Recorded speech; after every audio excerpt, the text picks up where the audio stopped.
Hello, students of grade 12.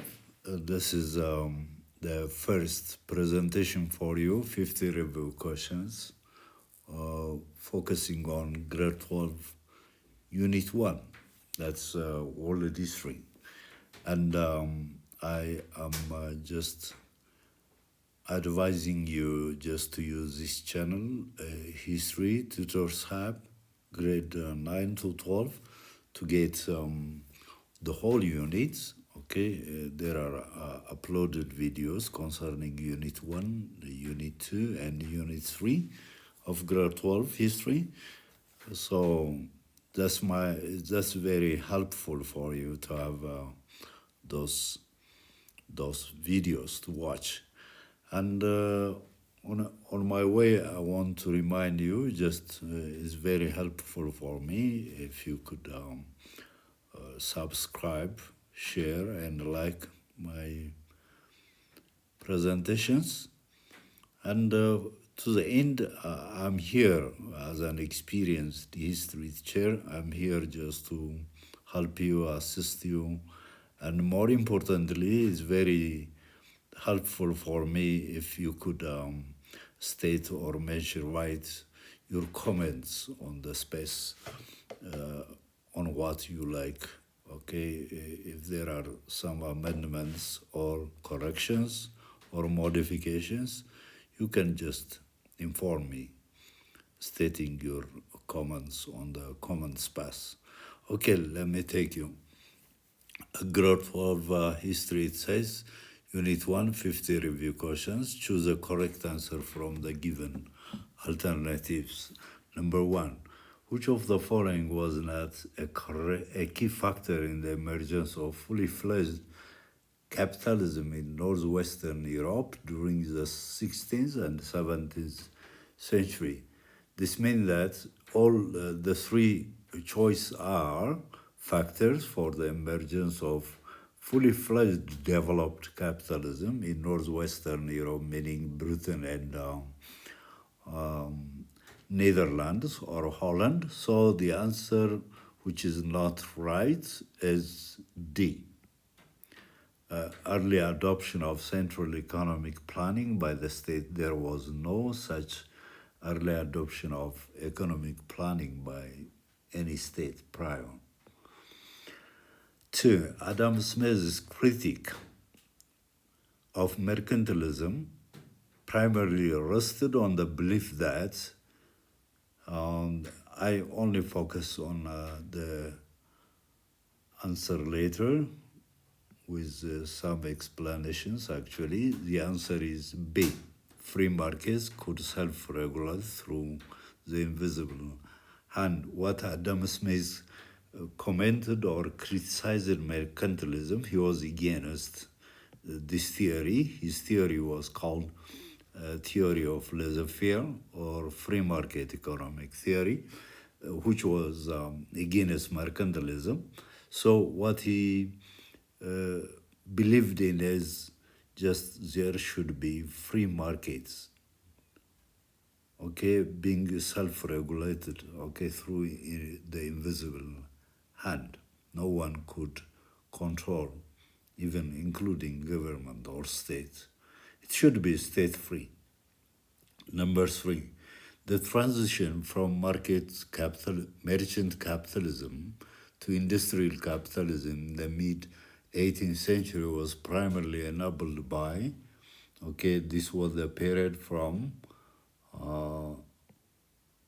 just exactly 1850, referring 1850, the transition from merchant capitalism to industrial capitalism, okay, was primarily enabled by, the answer is, okay, reinvestment of mercantile profits into machinery and factories. Okay, now industrial capitalism was much more characterized by machineries and factories. This one more of a long distance trade, like the case of Portugal, Spain. Number 4, in Marxist economics, The concept of surplus value refers to number 4 goals to surplus value, meaning that the value produced by the laborers uh, goes higher, and which was an advantage to the factory owners, but it became the value of the produce became greater than the wage the workers received, surplus value. That surplus value meaning profit. This profit goes to the pockets of the industrial owners in his in Karl Marx's view. So the answer is D. You see here the difference between the value produced by labor and the wage paid to workers. Okay, he tried to state to show the difference between the value produced and the wage paid to workers. That's why even he stood against capitalism. Rather, he preferred socialism or forwarded socialist theory. Number 5. Which of the following best describes the role of nation states in early capitalist development? Question number 5 goes, the answer best describes on the role of nation states. The answer is B. They provided uniform currencies, rights, regulations, and public investments because they stood the nation states more of supported industrial capitalism. Number 6. Laissez-faire ideology, as articulated by classical economists like Adam Smith, okay, implied that number 6 goes to supply and demand would naturally balance without government interference. Laissez-faire, as of this was the ideology of Adam Smith. Okay, laissez-faire or free market economy. He opposed to government interference. Okay, what he believed or what laissez-faire ideology believed in is there should just the balance would be created by itself. Okay, supply and demand would naturally balance with no intervention from governments. Question number 7. The antagonistic class, antagonistic meaning that extremely opposing class in capitalist society according to Marxist theory were, question number 7, on top, the factory owners, the bourgeoisie, capital owners, versus against proletariat or wage laborers. These were the two antagonistic classes in capitalist society. Question number 8.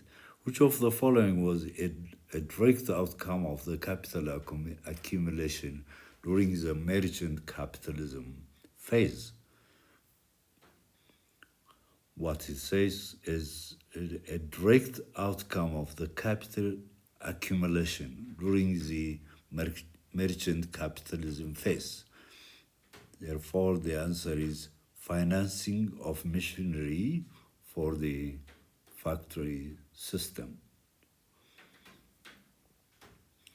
Number 8, Karl Marx predicted that capitalism would collapse because of what he anticipated, predicted, and forecast was that capitalism would collapse because of A. Overproduction leading to falling profit rates and class polarization. Okay, overproduction. Capitalist countries usually affected, their economy was affected regularly by overproduction. This brought kind of economic crisis, like the Great Depression in America, and it also led to class polarization. One class, the bourgeoisie or the bourgeois class, would dominate the world. Question, question number 10. The Industrial Revolution's core innovation was the integration of, the basic innovation was during the Industrial Revolution, that means the answer is B, organizational change, which is factory system, and technological advance, which is steam power. 11. In pre-industrial capitalism, the primary motive of economic activity under mercantilism was in pre, meaning that prior to 1850, that is. Before 1850, the primary motive of economic activity under mercantilism. 11 is B, accumulating bullion. Bullion meaning silver or gold considered as metal, okay, by maintaining favorable trade balance, okay, with the government intervention, which was totally different from industrial capitalism or developed capitalism. That was, okay, the government intervention was there. There should be a balance of trade between import and export of items. Totally, the target was accumulating gold and silver. 12. The ideological foundation of classical capitalism, that was classical capitalism, the period of Adam Smith, that means, challenged the mercantilist view by arguing that, okay, A, wealth creation was unlimited through division of labor and market exchange. There should not be a limit. Wealth creation was unlimited. Okay, that is in laissez-faire or free market economic system.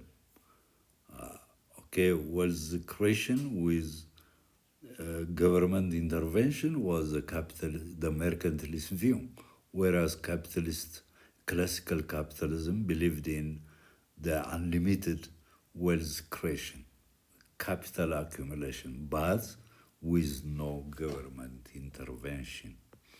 Number 13. Which sector became the epicenter of Britain's factory system by 1850? The top, okay, the most dominant. Epicenter meaning all others are important as well, but the most important, the dominant in the British factory system by 1850. The answer is cotton textiles in Lancashire. Number 14. Marx's theory of wage labor contracts posited or forwarded that workers, 14 is B.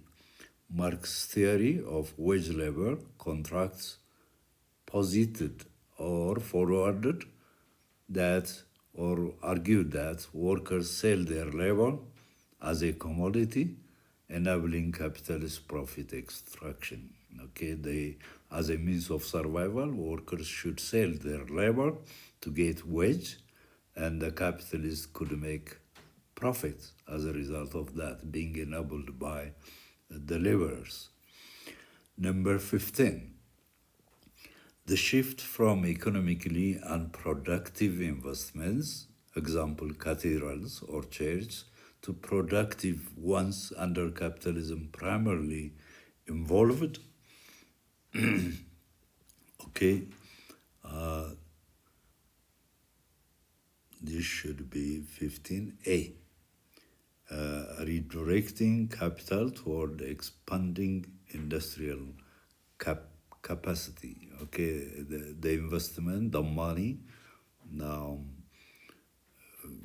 should focus on not on unproductive investments, rather there should be a capital investment on productive activities,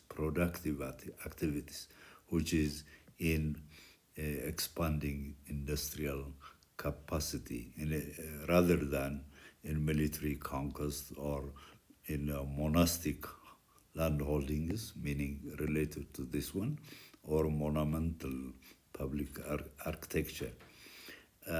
This does not mean no need of these things, but more of its focus was on productive activity. That was industrial capacity building.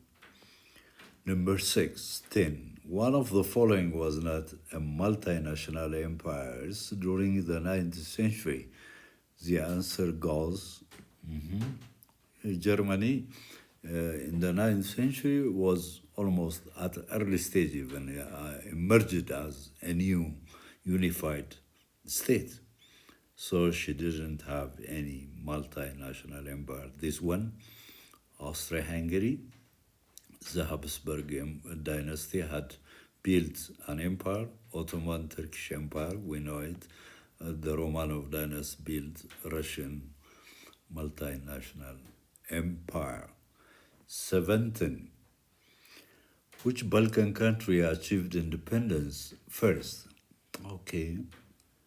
Serbia, later times. Bulgaria, okay. Macedonia, the answer is B, Greece. Okay, all others after 1830, Greece achieved her independence from the Ottoman Turkish colonial rule in the year 1830. All others after 1830. Number 18, the First Balkan War, 1912, was marked by a joint Balkan declaration of war on Ottoman Turkey. Which one didn't take part during this First Balkan War? There were two Balkan wars. Here is the question refers to the First Balkan War. The answer, A, Montenegro, Serbia, Bulgaria, Greece, all these formed the Balkan League and fought against the Ottoman Turks and defeated them. But Russia didn't take part. All these, because they fought Ottoman Turkey, because they wanted to gain their national independence from the Turkish rule. Number 19. Which country had never been involved in the Eastern question? Okay, now this had, clearly Russia in protection to the Balkans, she had involved. Austria-Hungary also claimed some territories. Britain, for the sake of just the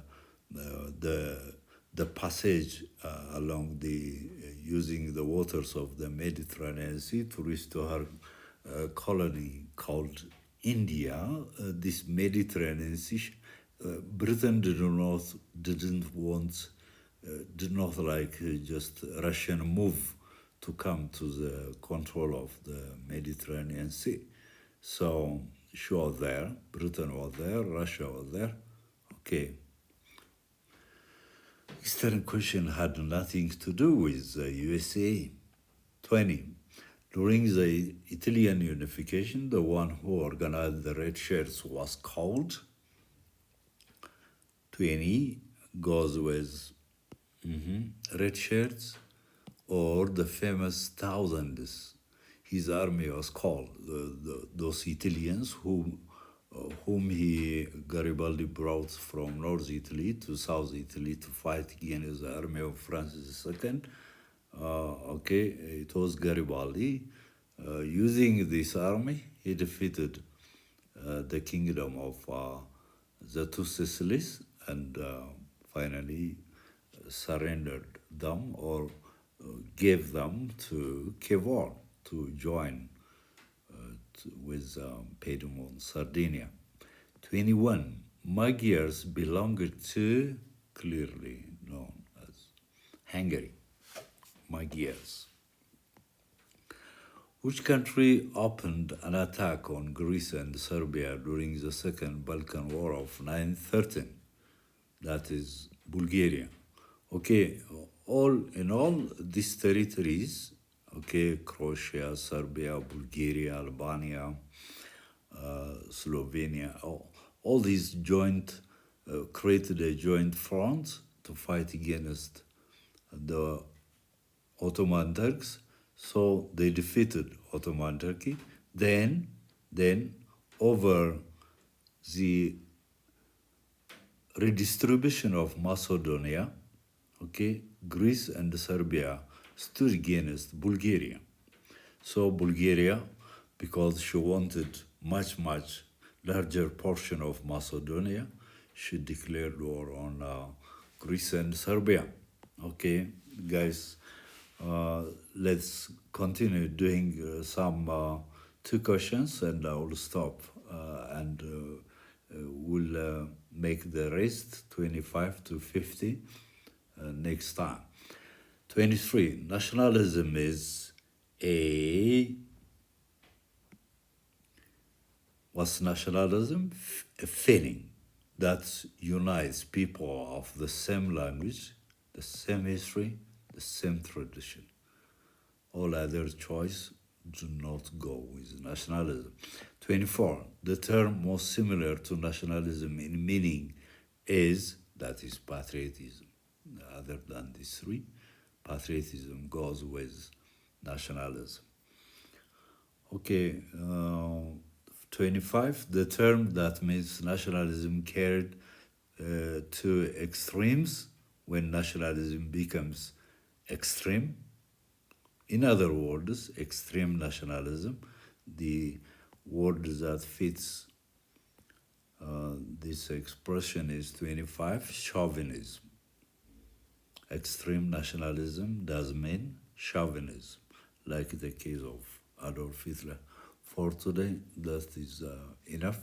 I think it's very helpful. Be with me next time and watch my uploaded videos.